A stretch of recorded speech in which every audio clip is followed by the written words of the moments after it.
Hey, what's up, Rebel fans? My name is Ben Loorz. I'm the head coach of swimming and diving here at UNLV, and it's great. I wish I could see all of you. Unfortunately, I just see myself in the monitor, so it feels like I'm talking to myself in a mirror, but I'm excited to engage with some of your questions that we've got going on, so feel free to live chat in some questions. That would be great. So this is this week's Rebel Coaching Corner. And definitely excited to talk with all of you today about our program, everything that's going on currently, and really excited too. I think, like a lot of you, I'm definitely a little bit COVIDed out in terms of the news. Happy to talk about that, how we're handling it, but would love to talk about some bigger picture stuff. So that's it. That's my intro. And, we're coming on the heels of a pretty good season. For us, definitely happy but not satisfied is kind of the mantra. We're pleased that we moved up in the conference standings, got some NC2A qualifier going on, the NIC meet. And so, we really were pleased with what was happening. But obviously, there's more left to achieve, and we're pretty hungry for that. So I definitely would love for everybody to send questions that you want. I think one to start off with that was sent by a current UNLV student athlete was this: in the face of extreme complexity, what drives me every day? What drives me to coach UNLV swimming and diving? And that was the first question we got. So I'll start with that one, and we can go from there. And I think it's important to understand that not only what drives me, but what drives our whole team is two main things, and that's making ourselves better, making myself better, and making those around us better.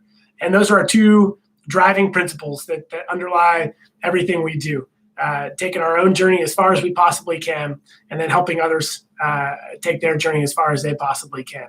So that drives me every single day. And I like the way that question was phrased, though, because it talked about in the face of extreme complexity. And I think that coaching in general is a complex endeavor. And that's one thing I really love about it. I love the fact that you never get bored when you're coaching athletics. There's always something to be getting better at. And so that's one thing that I really love about coaching UNLV swimming and diving. So I'll look up here on the chat. And first thing from Twitter: how many of your swimmers were hoping to swim the Olympics before it was moved to 2021? How does that affect them? And will they still try for next year? So definitely it affects them. I think for most of our athletes, it actually helps us a little bit. We, of course, wish it wouldn't have happened this way. But I think by and large for UNLV swimmers, this gives some of our younger athletes a little bit more time to grow into their speed and to work on a few things. We had one person qualified. That's Kosh, and she swims for the country of Poland. She's a post-grad here. She's our volunteer assistant coach.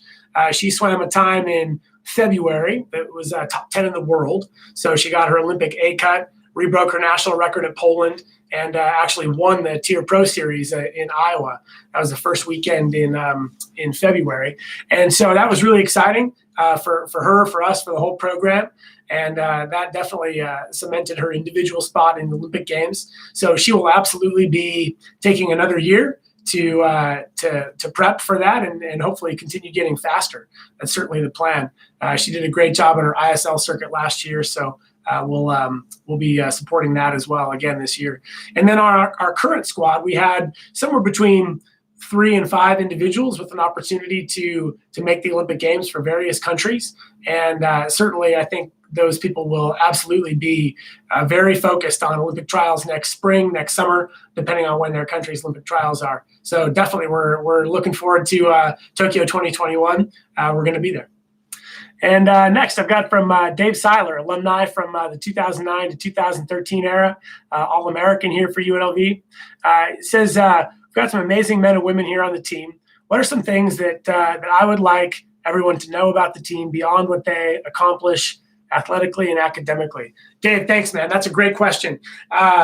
We talk so much in these sound bites, putting out tweets or website articles about this stat or that stat. And sometimes it's easy to just get stuck on numbers or GPAs. And, that's all important things. It's one of the reasons we exist. But the deeper reason we exist is people.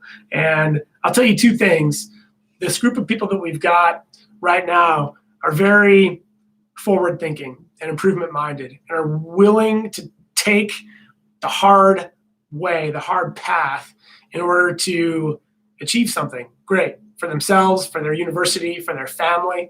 And that's such a cool mindset, because we've got people who have qualified for the Olympic Games or have that in their sights, or NC2As.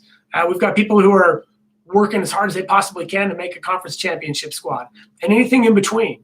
And to have a team where you've got that variety in terms of athletic talent and achievement at this point in time, and be able to say that all of them are really hungry to be better and moving forward, that's a unique thing.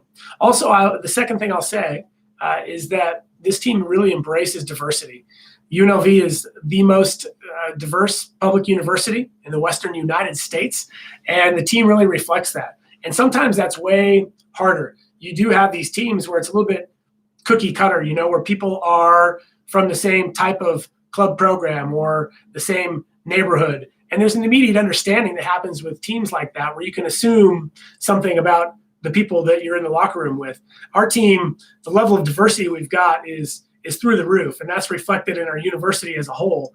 And that's much tougher sometimes. It's a longer road to get to a place of complete trust in your teammates when you've got a team that is so diverse. And our team does a great job being patient through that process, and really striving for those bonds that go past just bonds of familiarity. And that's a really cool and important thing about UNLV as a whole, and also our program as well. Yeah, we've got a question from Billy Dowdy. What are your recommendations for high school juniors and seniors, what they should be doing to prepare for collegiate athletics? I think that's a really important question, Billy, at this moment in time. So Billy's coaching up at Dart. He's one of the finest coaches in the United States, coaches our national team member, Luca. And this is a really important question for any club coach out there, any club swimmer out there, because there are things you can and things you cannot do right now. And I think it's tempting to, if you're the class of 2021, if you're going into your senior year, I think it's really tempting to be freaking out right now. And you don't need to be. I want to reassure you to take a deep breath. Some of the higher level 2021s have already committed, and that's great. But there's a lot of 2021s out there who don't have a place to go. And this spring really put a damper in that. Their ability to throw down good times, their ability to visit universities. And so I want to acknowledge that can be stressful. But I want to reassure everybody who's in the 2021 class that it's going to be fine. And we are very committed to bringing in recruiting visits in the fall, a little bit more of a traditional timeline. And so the number one thing that you can be doing right now, if you're going into your senior year, is keeping yourself as fit as you possibly can be. Because you can't touch the water right now, most of you. And so you've got to be working on something to get better at. Maybe you're a great butterflyer, but you've always had bad shoulders. Well, get a pair of stretch cords and work on your shoulders. Or, maybe you've never been able to do pull-ups. Great. Buy a pull-up bar on Amazon and get busy making yourself a baller at pull-ups. And there's always something you can be doing to get better. And then trust that when you are able to hit the water again, it's going to come back quicker than you think. So you're going to get a chance to throw down those times and impress your college coaches that are recruiting you. You cannot be visiting campus right now, but you can be communicating a lot. And so I would certainly say be building your resume and communicating and eliminating the programs that don't fit you, but engaging with the programs that do fit you. And so really trying to find a time where you can connect with that coach or that coaching staff, and then really dig into your top five and forge that relationship, build those relationships, and find out how they're doing, how they're navigating this, what their plans are for next year, what their visions are, and really engage that process. And then the third thing, of course, is be crushing it academically. Don't be taking this as a break to go play, Minecraft instead of getting your studies done. Like it's really important that you're crushing it academically right now, your junior year. And then, for the class below that, the class of 2022, obviously you're in a place where you're not yet able to be contacted by coaches, collegiate coaches. But if you can be mindful of what programs are going to be emerging from this interruption with a lot of momentum. I think that that's really important to helping you narrow down your list. But obviously, class of 2022, you've got some time. You're going to have plenty of time. Whether or not the summer happens, you're going to have plenty of time to throw down some times and do some visits next spring, potentially this fall as well, but we'll have to see on that. So thanks, Billy. It's a good question. Question from Kyle Verva, another alumni. How's the team getting by with training through this pandemic? So Coach Steve Wood is doing a fantastic job for us, putting out daily workouts.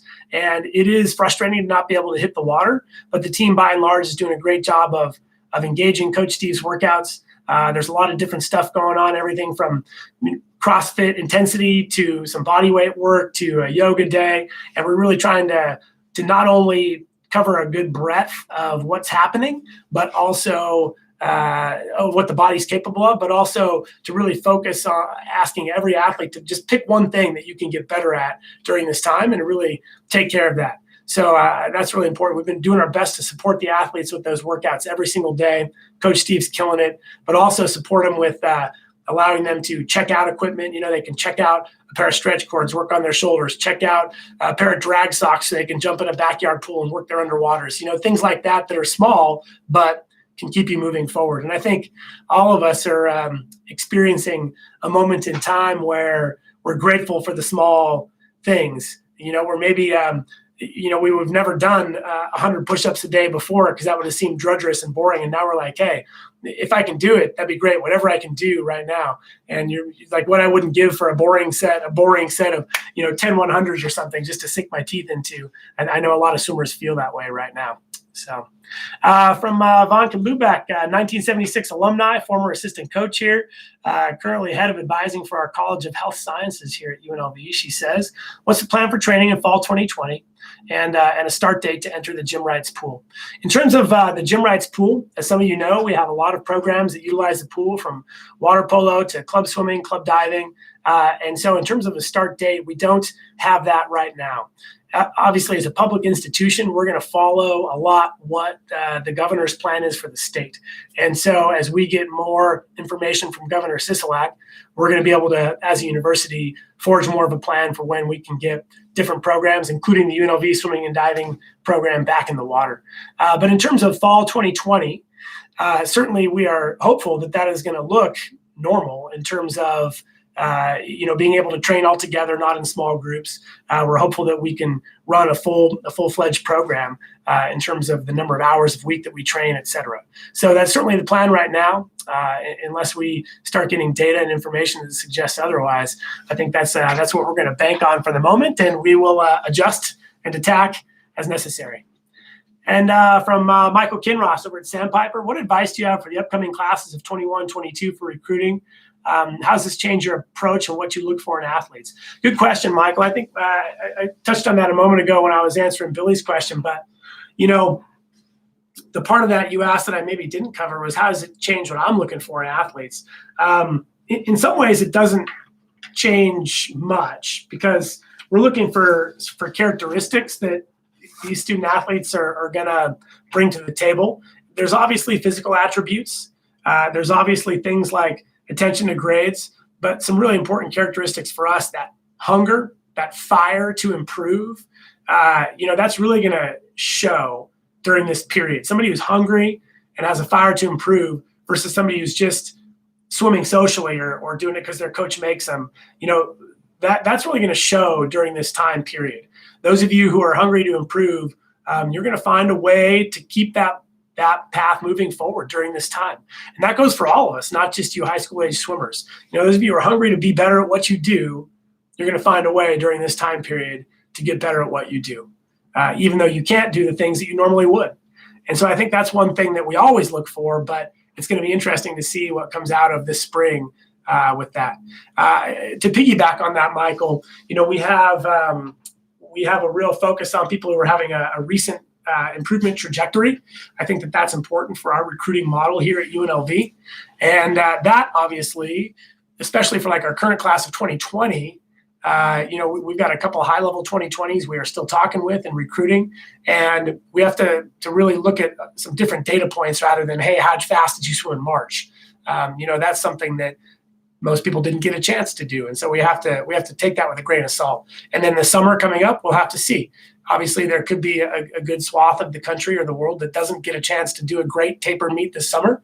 So we'll have to look at that and really take that part of our normal metrics with a grain of salt. But other than that, in terms of our character and what we're looking for, it remains the same. Next, I've got a question from Nicholas Benner. It says, a swimmer from Campbell River and Special Olympics. And I was wondering if you do swim camps. And yeah, we do swim camps. And certainly you can find that information on rebelswimcamp.com. We are planning on hosting swim camps this summer. We're hopeful to be able to return to that in June. And good news, Rebel Swim Camp has got a good program going where, like a lot of businesses these days, offer the opportunity to hold your spot. You can register fully for that without any sort of payment.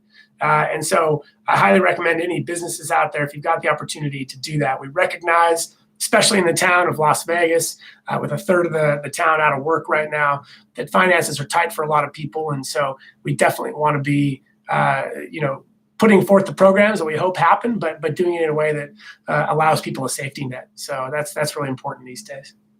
Got a question from Kaylee Turner. What's your overall coaching philosophy, and why did you get into coaching? So overall coaching philosophy goes back to what I said at the beginning. It's to make those around me better, and then to also improve myself. And along with that philosophy comes a whole laundry list of virtues that we try to extol. But that hunger, that fire to improve, that's number one for me. I love working with athletes who will do whatever it takes. And most coaches do. That's no surprise. But I think being able to help athletes unlock that characteristic in themselves is one thing that drives me every day.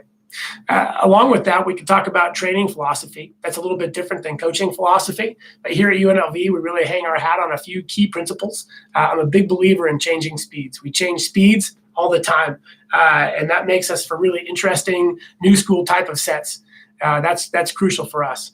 Also, we try to really teach technique and teach ways to move faster in the water through really dynamic, agility-driven movements. So it's not just freestyle back and forth and back and forth. You're going to do things like, 25 all-out one-arm freestyle, followed by 15 jumps off the bottom of the pool with a cumulative dolphin kick at the apex. And then you're going to push an underwater 5 dolphin kick into a 3 breaststroke stroke breakout into a 3 butterfly stroke breakout. We're going to do rounds of that and really teach your body how to move in unique, athletic, agile ways in the water.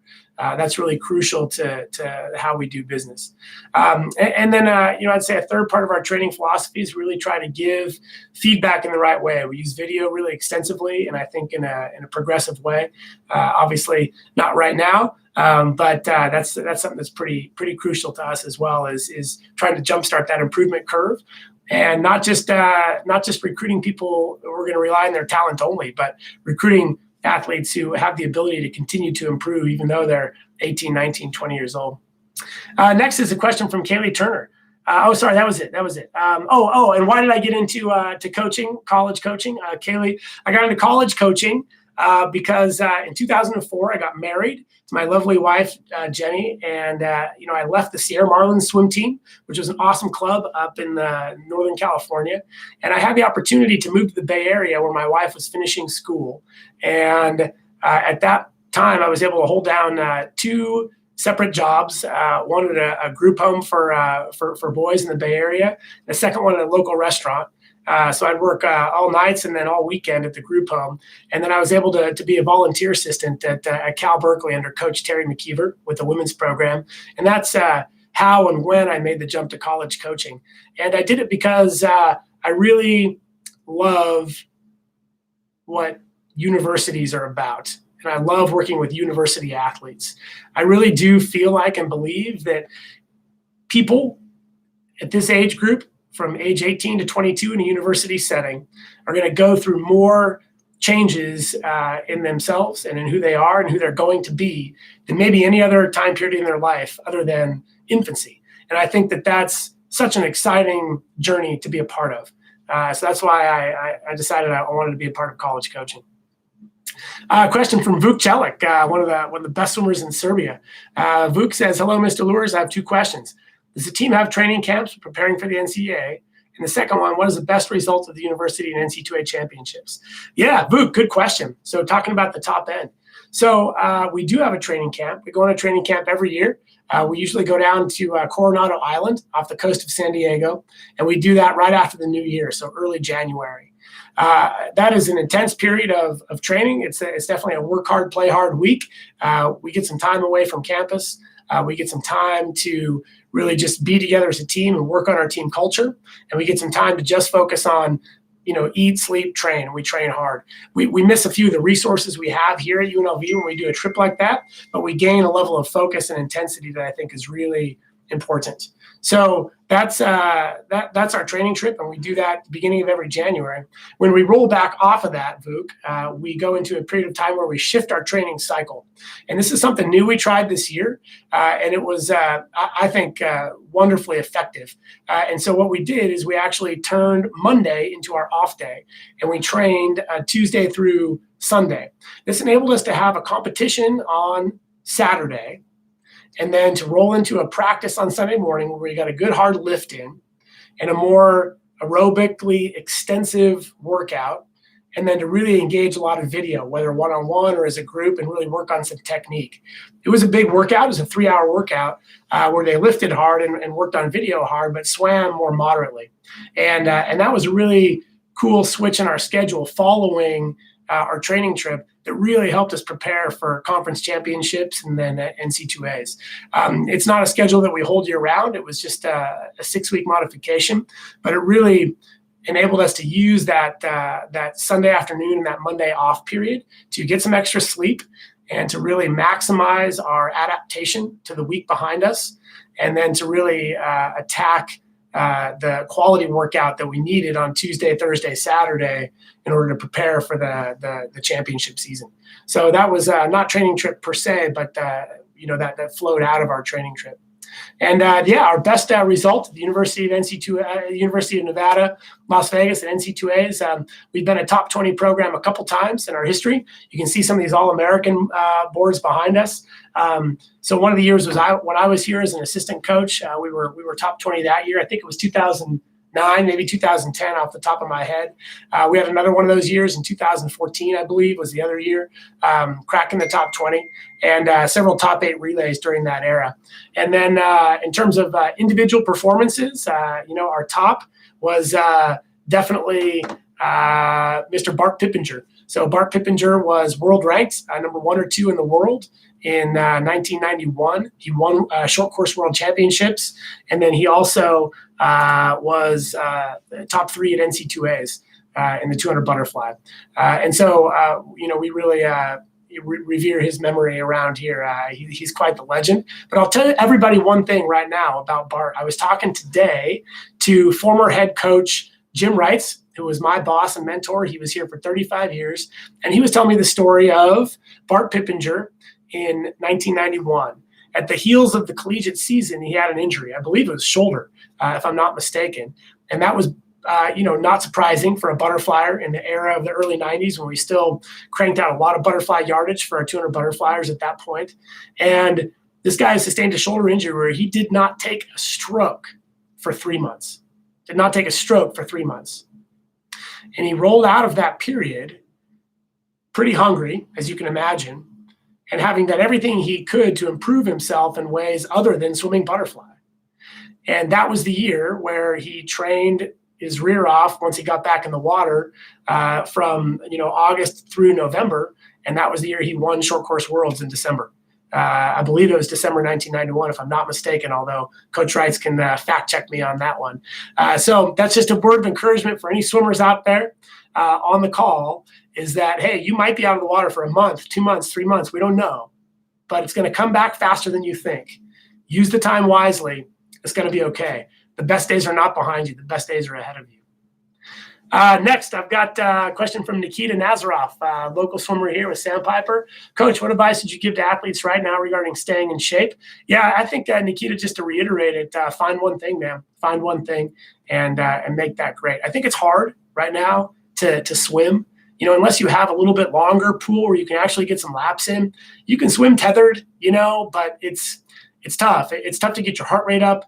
unless you're really just hitting underwaters every day on that tether. There is one thing, I'll give you a set. If all you've got is a tether, like a stretch cord and a short pool, double that baby up and put it on so it's pretty tight, and do sets of 9 kicks underwater. You're going to go 9 kicks out, float back, 9 kicks out, float back, 4 times, 9, 9, 9, 9. So it's 36 kicks. And it should be tight enough that kicks 1, 2, 3, you don't feel it. And then kicks 4, 5, 6, it starts to get tight. And then kicks 7, 8, 9, it starts to get really tight and hard to keep moving forward. You should only be out there maybe 8 meters, something like that. So you can do it in a pretty small pool. And you do a set of 4 times 9 kicks. Do that on an interval of maybe 120 or 130, something like that. Man, you do 10 rounds of that. That's 15 minutes of water work. You're gonna feel that. That's some really intensive and focused underwater work that is VO2 max in terms of its energy system. But also you combine that with maybe a long run or something that day, you're gonna be getting some good aerobic, and then pop out, do your pull-ups and your stretch cords, and you're gonna be getting a good workout. So something like that would be a great way to stay creative and keep it moving in the right way.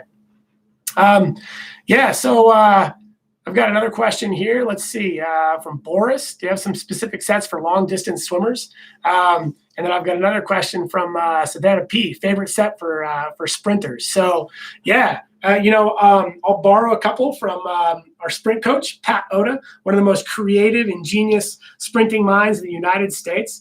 And one of his favorites is bowling. So if you've never learned how to score bowling, you can find that on YouTube. And what you do is you've got 2 goal times. So this would be for like a 50. Or if you've got a backyard pool, like time yourself and see what it is, and then set a goal time. And then set a goal time that's maybe 3% slower than that as well. So just to make the math easy, say you've got 30 seconds and then 31 seconds or 31.5 seconds. So what you're going to do is you're going to swim 10 efforts. And if you get that 30-second time, then cool, you rest. It's on 3 minutes. If you miss it at the end of 1 minute, you got a 1 minute interval. You got to do a second 50, where you got to get that second time, that 31.5, the slightly slower time. So if you go the 30 point, that would be like bowling a strike. So give yourself points for a strike. If you miss it, but then you go that second 1 minute later, and you hit that 31.5, for example, that's like getting the spare. So give yourself a spare. And then, if you miss that second one, whatever number of tenths off you were, that's like cleaning up 1 pin or 2 pins or 3 pins, like in the bowling alley. And you do 10 of those on 3 minutes. Obviously, if you're missing your strikes, it could turn into up to 20 50s because you're doing 2 pairs, or a pair rather, every 3 minutes. So that's a fun one. Fun for the coaches. Fun for the athletes if they're bowling strikes. It can be a brutal set if you're not bowling strikes, but that's a fun one. In terms of distance work, we like to work a lot with color charts to answer your questions. We do some great old school grinder sets, but I think that a couple of our favorites are maybe a little bit too long to share here, but certainly a big rainbow set is a classic. And we're, as a team that changes speeds, we're definitely a believer in something where you're going some stuff at a white pace, at a heart rate for 1,000, and another 1,000 at a pink pace, and then red pace, and then blue, and then purple. And, you're getting a good monster set of 4 or 5 grand in where you're really moving through that rainbow of energy systems. So always a big fan of something like that. Peter Brown, during your career, how has training evolved? That's a good question. And I think as someone who's, been coaching since the early 90s, I've seen training evolve a lot. I think that we are a lot more specific now than we used to be. It used to be that I could talk about doing rounds of things with really specific training, and that was pretty novel. There weren't a lot of coaches out there doing that. I think that's changed. I think a lot of coaches now are doing rounds of really complex work. So I believe the sets have gotten by and large more complex, hopefully to the benefit of the sport. Complex in the sense that the athletes are being held accountable to do more than just go back and forth and work hard. That, of course, needs to happen. Swimming is a hardworking sport, and we've got to work hard in order to achieve what we achieve. But I think I've seen that complexity change. So we're always trying to add layers to what we do. So it's not just go all out. It's go all out with this number of dolphin kicks. Go all out with that stroke count. Go all out with this technique layered on there. Go all out with this switching to this stroke halfway through. And so that, I think, is one thing that's changed a lot in the years that I've been coaching. That's a good question.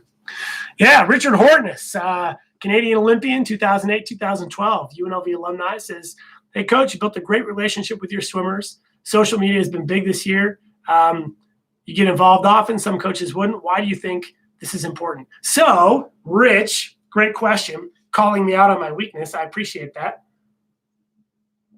Some of you may have noticed UNLV does have UNLV Swimming and Diving has Twitter and Instagram and Facebook.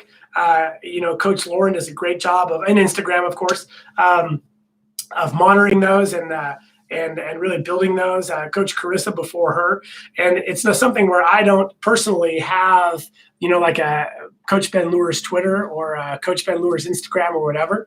But I really feel like it's important at this juncture to use this time to get better at something that maybe I've been meaning to or putting off, or something that I deem important right now, this period of life, or something that maybe I would not have had time to do if I had not had this COVID interruption.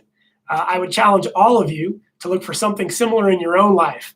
And maybe, I don't know, you guys can all vote there. So if you're going to see an at Coach Ben Loorz social media platform in the future, what would you like to see? Instagram, Twitter, Facebook, something else? I don't know. You guys know better than me. But it is something, Rich, that I do think is important. I think that even as we come out of this period of more intense social isolation, there's going to be a lot more going on like this. And I come out of an era, I'm a Gen Xer, where I'm a face-to-face guy. I love that. I'm wired that way. I will always be wired that way. There's no question that we've all got to adapt and be able to communicate well with what we do, whatever we do, whether you're a swim coach or a stockbroker or a teacher, you got to be able to communicate well virtually. I do think that that's going to become increasingly important. That's not going away. So yes, I think it's important. And you guys can all vote what you think I ought to learn during the COVID interruption in terms of social media. So thanks, Rich. Appreciate it. Question from Ella Golnick: with the current quarantine status being what it is, what are your expectations for your athletes to keep them healthy at the top of their game? So we put out there that my expectation is at least 1 hour of good hard work a day. That's part of my expectation. Obviously more would be lovely, but we're also still in school full time. And it's really sometimes challenging to run your life from a computer and navigate 4, 5, 6 different classes. They're all ramping up towards final exams. So 1 hour of good, intense work every single day with, on top of that, some extra that they're bringing to the table. So we're going to try to give them an hour of good, hard work every day. And we're going to try to really encourage them to find one thing that they can layer on top of that. So maybe you're doing that half hour of cardio and then another half hour of strength and conditioning. Okay, that's your hour. It was intense. You're all sweaty. Your heart rate's up now. Okay, what can you do for another half an hour that you're bringing to the table that is your weakness that's going to make you better? Maybe it's a half hour stretching. Maybe it's Pilates. Maybe it's some stretch cords, something like that. So that would be really important. So let's see what else we got. From my boss, Eric Schwartz, Assistant Athletic Director here at UNLV, what's the best coaching advice that the legend, the man, Coach Jim Wrights gave me? Man, there's so much. I don't know if I can pick just one about the advice or the things I learned from my mentor. One thing he told me was that I needed to smile more. So I try to keep that in mind. And then I think the big thing, though, the deep thing that he taught me and is always continuously teaching me is how to be led by the athletes. I think that's so important. And as coaches who have goals and have visions, sometimes we want to go this way. We want to achieve that goal, and we're going to crack the whip and drive that way as hard as we can. And that can work for a short time.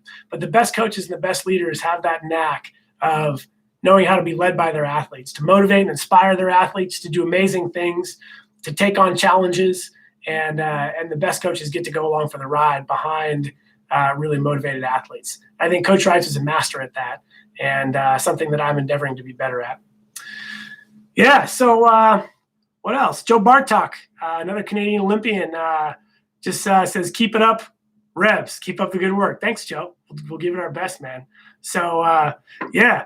And then got Ethan Klein, just a recent alum here and a ranked triathlete right now, local guy, works for UNLV. Knowing I'm a big reader, what's the most recent book you've read, and what's one you'd recommend to read during this downtime? Ethan, we could talk for so long. So I'm reading so much right now, and let's see.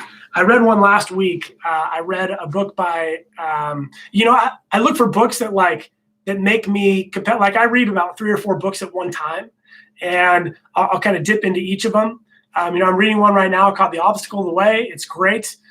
Given to me by Desiree, our head athletic director. So that's been great. The Obstacle of the Way, highly recommended right now. The principle is based on the idea that you're going to have obstacles in your life, and how you handle those, the mindset with which you greet the obstacles is everything. It's everything. It will map out your life. And so it's a slim little book, little chapters. I'm kind of reading a chapter every few days. The Obstacle is the Way. Check it out. That's a great one. But I tell you, the one that kind of I couldn't put down, that made me drop all my other books while I finished it, was actually the last book by a legendary Tennessee women's basketball coach, Pat Summitt. And the book was Sum It Up. And it was her memoir. She passed away in 2016 from Alzheimer's, dementia, Alzheimer's type. But man, what a read. She's a very different coach than me in terms of how she does stuff. And I think that that's really important, to always engage books with people who are better than you at what you do and maybe do it differently than you. And then you have to ask yourself the question. I have to ask myself the question, is that a style or something? Is there something there that I need to do better? Or is there something there I need to emulate? Or is that just not me? Am I going to, I've been coaching long enough that I know my philosophy. I know the way I like to do business. So I have to really weigh that. But man, it was a gripping read. The Pat Summitt memoir, Sum It Up. So that was great. The book that really blew my hair back the most in the last probably 3 years, which was great, was a book by Chris Voss, Voss. And that is called Never Split the Difference. Man, that one is great. Also, Top Dog by Poe Bronson and Ashley Merriman. Blew my hair back. I'm just thinking of a couple right now that weren't just pick it up, read a chapter, put it down, kind of back and forth. These were ones where I was like, whoa, I hadn't thought about that. So there's a few good ones, Ethan, to keep you guys busy out there. Cindy Gallagher, head coach emeritus at UCLA. What kind of personal growth are you doing during this time? Because I know that's important. Favorite podcast, book, quote for life. So there you go, Cindy. I just gave a couple books. Podcast. I know some of you are into the podcast with Michael Gervais. Hold on, let me pull it up right here. I'm going to see Finding Mastery. And the one from this past week was an interview with Mark Randolph, one of the creators of Netflix. So the podcast is Finding Mastery with Michael Gervais, and he interviewed Mark Randolph, the founder of Netflix. Blew me away. You should absolutely, regardless of your industry, your career, what you do, listen to that. What an interesting guy, Mark Randolph, founder of Netflix, and what a great interview. So, take the dog on a 5-mile walk. It's about an hour-long podcast. Go listen to that one. Really good. That's the best one I've listened to in the last week. Let's see. I'm going to check. I'm getting a text here from my my guy here who set this up. So, I think we'll keep going here. We still got a few questions going on here. So just making sure we got the time. So if you guys got time, I got time. Let's keep rolling. I'm going to go back and make sure I didn't skip anybody who had a question. From Chandler Lip, I missed one. Coach, a couple questions. What do you look for most in a student athlete? What tips can you give to high school students in the recruiting process? So Chandler, we've talked a little bit about that already, but maybe I'll just say a couple things that I haven't said. One thing we look for in a student athlete, it's really 3 things. You're going to be evaluated on your competitive impact for the team. You're going to be evaluated on your academic success and what you bring to the team culture here. That's our 3 big circles. And so as much as possible, we try to look for those things. What's your athletic potential? Are you the kind of person who's willing to get it done in the classroom, regardless of if school's easy for you or hard for you, or willing to just jump through the hoops and get schoolwork done? And are you the kind of person who's going to make people around you better? So those are some of the things we really look for. From Zach Affel, what does an average week of practice look like? And you break up training by stroke groups? So we do, definitely. So we've got an average practice, or week rather. We've got 9 workouts. So we're going to go a double on Monday, single Tuesday morning, not early, but like 8 to 11. We go double Wednesday, single Thursday, again mid-morning on Thursday, and then double Friday, and then a single on Saturday, again mid-morning. So Tuesday, Thursday, Saturday are our practices where we go about a 3-hour block, and that's like 8 to 11 roughly. And then Monday, Wednesday, Friday we go like an early singles, or early workouts like 6 to 8, and then an afternoon like 2 to 4:30. We absolutely split up into groups. So we've got a short sprint group. That's Coach Pat. That's more of a power-oriented group. That's about 25 to 35,000 yards or meters a week. Very power-oriented, very high intensity. We've got my group, long sprint. It's going to range from 35,000 to 50,000 a week in terms of yardage. And that's going to be people who focus primarily on hundreds and 200s. We cover the gamut on that one. A lot of sprinting, a lot of power, but also some really intense aerobic bouts. And that's the largest group on the team, because in our sport, most people swim hundreds and 200s. And then we've got Coach Steve at the top end. So that's the middle distance and then distance, the true distance as well. And that's going to range anywhere from 45, 50,000 a week, all the way up to maybe 70, depending on what the needs of that particular athlete are. And then within that, we certainly split up groups. We have days where we split up men's group, women's group. We have days where we split out just the breaststrokers. We're like, hey, all breaststrokers, no matter what group you're in, come on in. Breaststrokers are weird. They need different things than the other strokes.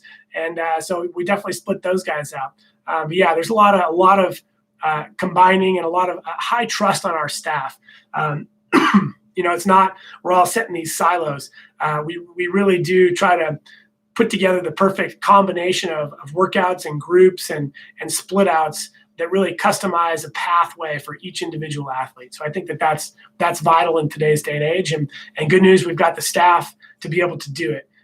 We've got a great staff that's knowledgeable and enthusiastic, just coaches that can really take initiative and build athletes up. And so that's really crucial to operating like that. And also a staff with a high trust. If I send somebody to Pat for 3 days, I don't worry about like, hey, are they getting what they need? Like, no, like there's never a doubt in my mind that they're getting what they need, and probably something that maybe I couldn't have even given them. And so that high trust is really important for that as well.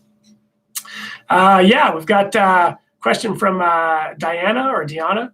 After the pandemic is over, how practice be set up at least? What are some ideas you have that will help UNLV swimmers get back into hardcore training? That's a good question.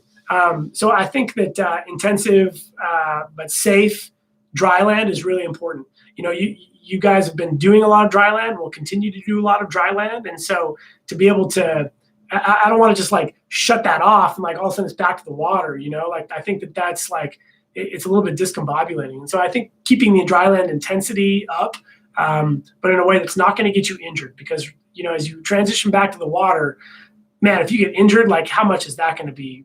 Just something that grinds your gears. Like you've got to get you back in the water in a non-injured way. So that's really important. I do think that there needs to be a build-up time period, but at the same time, like that example I used at the beginning of the talk, the stuff by Bart Pippinger, like you're going to get it back faster than you think, and I think that that's important to recognize. So. Saw that assistant coach Kosh has qualified for the Olympics. How does it help your swimmers to have someone like her on the staff? Kasha has qualified for the Olympics, both in a relay and individually. And, her involvement with the team, just even in the locker room, I think is so key. She is universally respected by our women's team. And I'll tell you one thing about Kasha is to be at her age and staring down the barrel of her 4th Olympic Games. Now, 2021 will be her 4th Olympic Games, and to still be going best times. She's gone I think she's rebroken her own Polish national records in both the 50 and the 100 free, I think 6 times in the last 2 years. I might be off a couple times on that, but for her to still be finding ways to improve after all that she's accomplished, that right there, such a huge example to all of us. And I think that she's got amazing respect from all the athletes on the team. The women enjoy sharing a locker room with her. The guys fear racing her. I mean, it's really says something that she can pick something new and focus on it for a 3-month cycle or a 6-month cycle and get better. I'll tell you what, last year she focused on her vertical jump. And throughout the period of 6 months, she improved her vertical jump by about 6 inches. I 100% believe that was the reason during that cycle that she rebroke that record and went the best times again. And that was her finding a weakness, making it a strength. And if any of you watched her race from Iowa in early March, where she just really went from like a back in the pack diver to somebody who won the first 15 next to Simone Manuel, speaks volumes about what you can do by turning your weakness into a strength. And Kasia continuously finds ways to do that and reinvent herself. And so, having her as an example of that is huge for sure. She's also a great resource with nutrition. She's hugely on point with nutrition, legal and safe, but on point supplementation. She does a great job with that stuff. So she's a really valuable resource for stuff like that. Avi Cohen, recent alumni back over in Israel. Is Alumni Week still happening? If so, will the team be prepared after that long break? That's a great question, Avi. I don't know. If we can't get back in until August, maybe the alumni have a shot this year. So keep it up, alumni. That would be great. But yeah, we'll do alumni weekend this year, but this is our even year. So we go odds and evens. So the bigger events are in the, this is our even year. So the bigger events are in the odd years, and then slightly smaller events in the even years. So odd years, big blowout, alumni meet, etc. Even years, we'll get together, go to a basketball game or something like that, support Coach Otzelberger and what he's doing, and have a little alumni event around that. So we'll plan something for this year for sure, but it's going to be a little bit more in the low key one. And then definitely put it on your calendars, end of September, beginning October. Of fall 2021, we'll put something big together. So good question, Avi. From Ida Shoot, another alumni. She and Casey Foley over there in Denmark. She says, "Hi Ben, being so diverse, why do you feel like you have such a successful international recruiting program? What do you do different from other schools?" Thanks, Ida. That's a fantastic question. So I really appreciate that because, like I mentioned a little bit ago, diversity is just so near and dear to the heart of UNLV, but also to us here at UNLV. It always has been. It always will be. It's something where it's really important to me to recruit top-level Americans, but I love the fact that we've got high-level athletes from all over the world. It's a real melting pot. And so, in answer to your question, why do we have successful international recruiting? I think we work really hard, and Coach Wright's worked really hard to take care of the journey of international student athletes in all ways. Your journey as a human being, as a student, somebody's going to go back to your home country someday when your time here is done, possibly, and then also to take care of how important swimming for Denmark or Canada or Israel or whatever, take care of that side of it as well. Before we got shut down, I actually had all of our training plans written out for the next 4 months, from like March to, through August, culminating the Olympic Games for Kasia. And I had like 9 different training plans written out. But that's the kind of attention to detail that a high-level international student needs, as well as a high-level American athlete. And so, being willing to write out and map out all those different plans and give people what they need, I think is important. I'll tell you a story. Richard Hortness is on this thread, and he came to the team in 2007, actually, fall 2007, and said, "Hey, I've got a chance to make the Olympic team for Canada. I've also got a chance to make the NC2A championships. And I just would like to talk to the team about the possibility of if I make NC2As, can I not put my eggs in that basket? Can I focus instead on Canadian nationals or trials because it's my lifelong dream to make the Canadian Olympic team. But those two meets were back to back, like 4 days apart. And so it would have been really tough to put the eggs in both baskets. And now what a statement of team culture, the fact that the team and the coach were like, yeah, for sure, man. We support you in that journey. We know it's your dream. We know you've got a legit shot. Go for it. And what a statement of team culture too, that Richard felt like he needed to ask the team for that. That it wasn't just up to him, that he really needed the team's blessing in order to pursue that. I mean, what just a statement of an amazing team culture at that moment in time that Richard felt the need to ask the team and get their approval. And the team and the coach and the university said, yeah, that's a good idea. This is the right way to go. And I think that sort of culture and care for the journey of international student athletes is something that's woven into our fabric, something that I've tried to really continue. And I think that really helps. And I think the second thing, Ida, is related to what I was talking about before, is just the fact that we're willing to take the time. I think the more diverse your program, whatever it is, whatever you're in, the more diverse your team, the more diverse the people you work with, whatever, the harder you have to work in order to find common ground and build trust. It's harder. It takes longer. That's okay. It'll be worth it because you will have a relationship and a team culture that is so much stronger because you've taken the time to weave all those different color threads in there. And it's going to be better in the end. It's going to be harder, though. In the meantime, there's going to be more conflict. There's going to be more disagreements and misunderstandings. There's going to be more hurt feelings. Okay, embrace that. Go with that. Lean into that. That's so important. And if you can do that, then that's going to get better and better. And then eventually you have leaders who teach that and perpetuate that, and that's really important. So, so good question. Megan Clark, another Canadian alum. Hey, Megan. Let's see. Is there a question? Oh, no, just a shout out. Thanks, Megan. Just says we're all doing a great job. So good seeing you too. Thank you for the shout out. Kyla Nelson, how has the pandemic affected the final recruitment for 2020? Good question. Actually, we are still recruiting 2020. It has affected it because we cannot, by NC2A rules, bring student athletes onto campus right now. But actually, we just, have signed a couple studs in the last 2 weeks.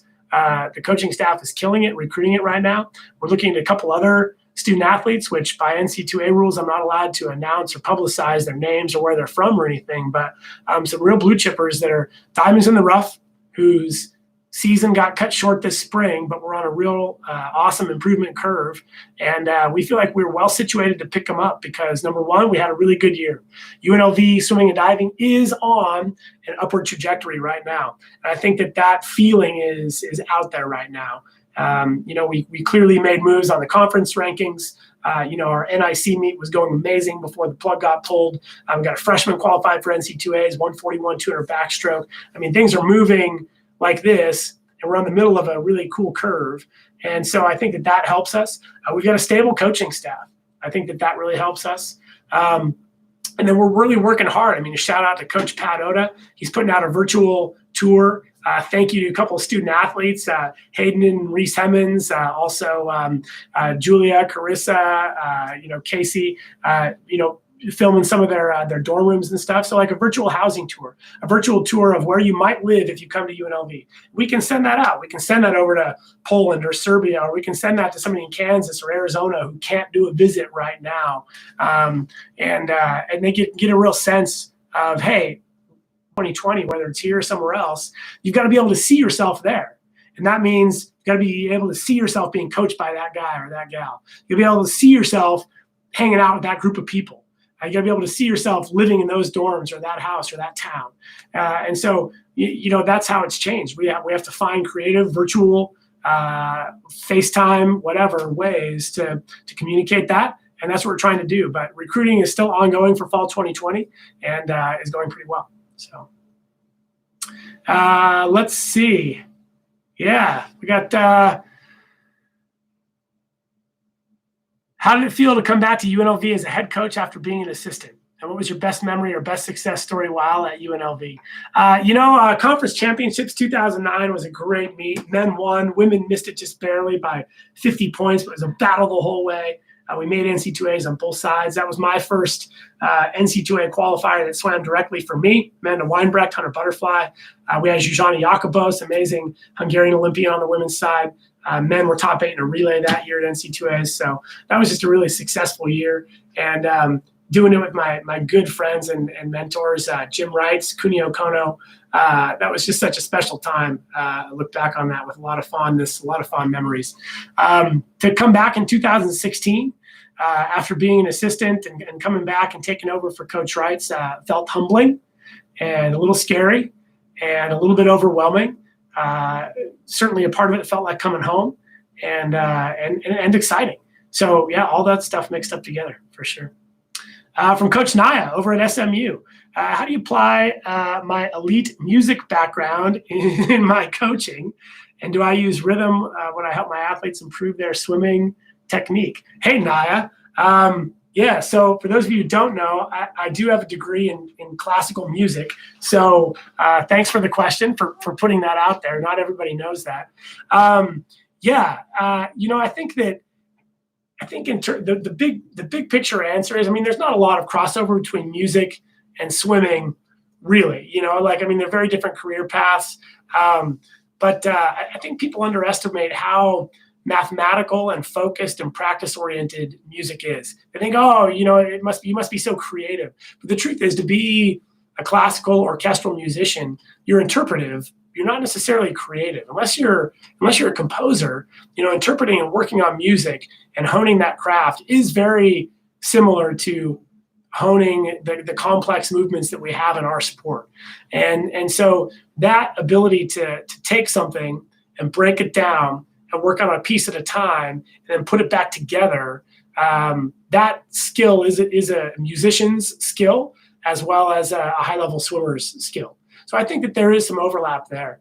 And then the second part of your question, how do I use rhythm to help athletes improve their swimming? Actually, I do. I feel like I have a good sense for rhythm. We use tempo trainers a lot. We use tempo trainers to really focus in on ideal ranges for people. We use tempo trainers to help people feel agile in the water. We put tempo trainers on for different drills. And so, using tempo, we did one with, for those of you looking for some breaststroke stuff to try, I tried a new one the other day. So with someone who has a backyard pool, I gave him 2 tempo trainers. I wasn't coaching him. We're definitely social distancing, but he had access to a pool, Francois Van Winsberg. So he was working on some breaststroke stuff. So we gave him 2 tempo trainers, and he was a little bit slow bringing his heels up. And we had done some timing work at nationals last summer at Stanford, and noticed the best breaststrokers, there's no surprise, but the best breaststrokers, the amount of time they spent moving their feet up in the recovery was about a 1-to-2 ratio compared to how long they ended up kicking and then holding their feet in the glide, even in a sprint race like the 100. And I noticed that my guy was more of a 1-to-1 ratio. So like if his stroke cycle was 1 second, he was like 0.5 up, 0.5 back and around, so his feet were always kind of moving like this. And he's a high level guy, high level breaststroker, but like, man, we got to fix that. We need to be 0.3 on the way up and then 0.3 on the way down and then holding for 0.4. If we can revamp his rhythm in his stroke, then we can really make improvements there. So we took 2 tempo trainers. We sent them at the same tempo, but we offset them. And I played around with them until I got him to, it was like beep, beep, beep, beep, beep, beep, like that. So they're kind of a gallop rhythm. And that was his foot tempo. So it had to be like beep, beep, like that. So 1 beep at the top, 2nd beep as he close together, and then hold. So it's beep, beep, hold, beep, beep, hold. And we did some different drills and swimming with that. So that's just one example of how we use rhythm when we swim, or when we train different strokes. From Coach Alik Sarkeesian, NC2A Diving Coach of the Year in 2018 and UNLV's diving coach. In the past week, month, year, what were your 3 most positive moments? Thanks, Coach Alik. You're always thinking positive. I really appreciate that, Coach. So in the past week, I had a really, I got a borrowed a trampoline for my 4 sons. And so I took a trampoline home. And so I had some really cool positive moments just with my 4 boys at home on the trampoline. So that was pretty cool.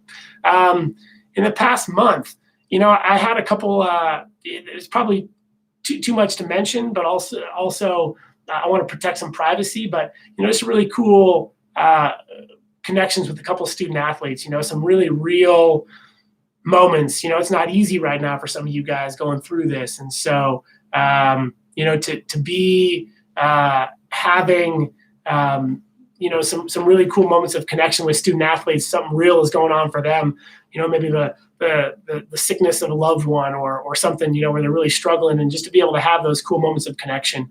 There's been a couple of those last month. And so I'm really grateful for those, to be able to connect with student athletes at that deeper level. When we can't be swimming, that relationship and that connection is still there. That's important. And then, in the last year, man, I'm looking forward to tomorrow. Last year, I'm not even sure. I'll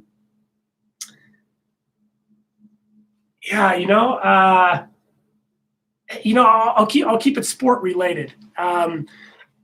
We had a really good women's conference championship, men's too, both phenomenal meets for us this year.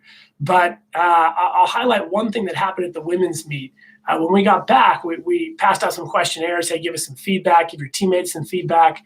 And it really became clear through those questionnaires that the women's team culture at the meet had been responsible for improving individual performances, for recentering people who are struggling, for building up people who were having a great meet, and that was a cool moment to realize that, man, all the work that we've been doing on team culture is starting to pay off for individuals and how they're performing for themselves and for their team. And that's what we're all about. I mean, that's what we aim for. And so that was a cool moment to sort of realize, like, oh yeah, like you can finally start to see it for real. Like that happened, that was cool. So, what are some changes we made this season specifically to get your team to where it is today? This season specifically, good question. I don't know who this is, AMES. But there were some real specific ones. We read that book, Top Dog, and really changed some of the ways that we introduced team concepts to the team right off the get-go. The way we had the team introduce themselves to each other. I really believe that how you engage right at the get-go when you bring a new group together changes the way that those relationships form. And so that was huge. We changed our training plan in January. I talked about that a little while ago.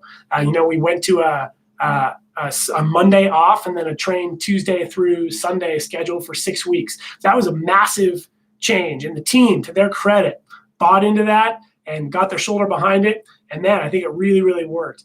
We trained more separately, particularly in January, men and women, and that was very effective as well. I think that we needed to do more of that, and I was really pleased that we were able, as a coaching staff and as a team, to really finally hit our stride with that. The good ratio of when we're training as a group and when we're training men and women separately. I think you need both of those, split out as groups and also split out men and women separately, and to be able to finally hit a place where, if not perfect, at least we felt like it was better. It was more impactful. So there's some big changes we made this year. Good question. I got a shout out from Amanda Weinbrecht, shout out from Jeff Ellingson, and that's it. So I don't know, is that it? Are we wrapped up? Any other questions? It's been an hour. I probably don't have anybody left, so maybe that's it. If you guys are all signed off, thanks. But let me just say the closing word. So thank you to everybody who submitted questions today. Definitely look forward to seeing you this fall, this next winter at the Jim Wright's pool. And and that's it. So I'll sign off. If you guys got more questions, if I said something you want to follow up on, you know where to find me. All right. See you, everybody. Go Rebels.